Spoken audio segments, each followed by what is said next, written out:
भारत के आदिवासी की लड़ाई में देशवासियों ने कई तरह से योगदान दिया। कोई गांधी जी के बताए रास्ते पर चला तो किसी ने अंग्रेजों से जुल्म के खिलाफ हथियार उठाए, तो किसी ने आजादी के सिपाहियों की मदद भी की। आजादी के दीवानों का नेतृत्व करने की क्षमता में एक नाम जो बहुत कम याद किया जाता है वो है बिरसा मुंडा का। उन्होंने अंग्रेजों के खिलाफ आदिवासियों के लड़ाई का अपने तरीके से नेतृत्व किया। उनका योगदान इतना जबरदस्त था कि आदिवासी उन्हें भगवान की तरह आज पूजते भी हैं।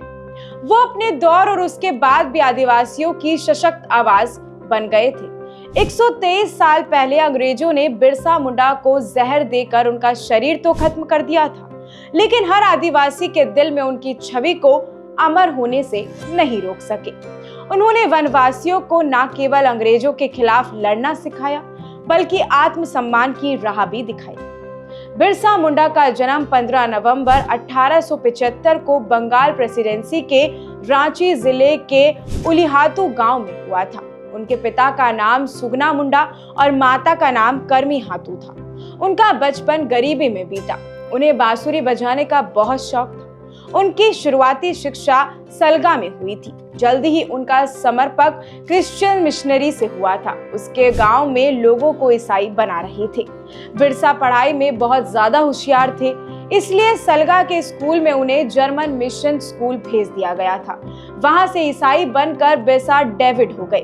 कुछ सालों तक पढ़ाई के बाद बिरसा को मिशनरीज का खेल समझ में आ गया। उन्होंने उनका विरोध करना शुरू कर दिया, स्कूल भी छोड़ दिया।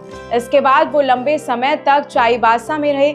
1890 में उनका पूरा परिवार ईसाईयत छोड़कर अपने आदिवासी धर्म परंपरा में फिर से वापस लौट गया। ये वो दौर था जब उनके आदिवासी क्षेत्र में सरदार आंदोलन कर रहे थे। भूजिम मुंडा सरदारों के नेतृत्व में लड़ा जा रहा था। बिरसा ने वनवासियों को उनके ही जंगल में वंचित किया जाने के विरोध में इस आंदोलन में शामिल होने का फैसला किया। इसी बीच 1893 से लेकर 1894 में गांवों की बहुत सारी जमीन को सरकार ने संरक्षित जंगल के अधीन लाने के लिए कलिए इंडियन फॉरेस्ट एक्ट यानी कि 1882 लागू कर दिया। 1894 में सरदारी लड़ाई मजबूत नेतृत्व की कमी के कारण सफल नहीं हुई। यहीं से बिरसा मुंडा का उदय होने लगा। उन्होंने वनवासियों को अपने आदिवासी धर्म की ओर लौटने के लिए प्रेरित भी किया और लोगों के बीच उनकी एक संत के जैसी छवि बनने लगी। उन्होंने लोगों को अंग्रेजों के खिलाफ खड़े होने के लिए प्रेरित भी किया, जिसमें अंग्रेज परंपरागत आदिवासी किसानों की जगह अपना खुद का जमींदारी तंत्र थोपने चाहते थे। बिरसा मुंडा ने लोगों से ईसाई धर्म छोड़कर एक ही भगवान को मानने को कहा। उन्होंने खुद को मसीहा बताते हुए ऐलान किया कि वे अपने लोगों को राज्य को वापस दिलाने के लिए आए हैं। उन्होंने कहा कि अब विक्टोरिया रानी का राज खत्म हो चुका है और मुंडा राज शुरू हो चुका है। मुंडा उन्हें धरती बाबा कहने लगे थे। इसी बीच 2 साल के लिए बिरसा मुंडा को अंग्रेजों ने गिरफ्तार भी कर लिया था। 1898 में जेल से छूटने के बाद बिरसा चुपचाप लोगों से मिलते रहे और उन्हें एकजुट करने का काम करते रहे और जगह जगह ब्रिटिशों के खिलाफ हमला करते रहे।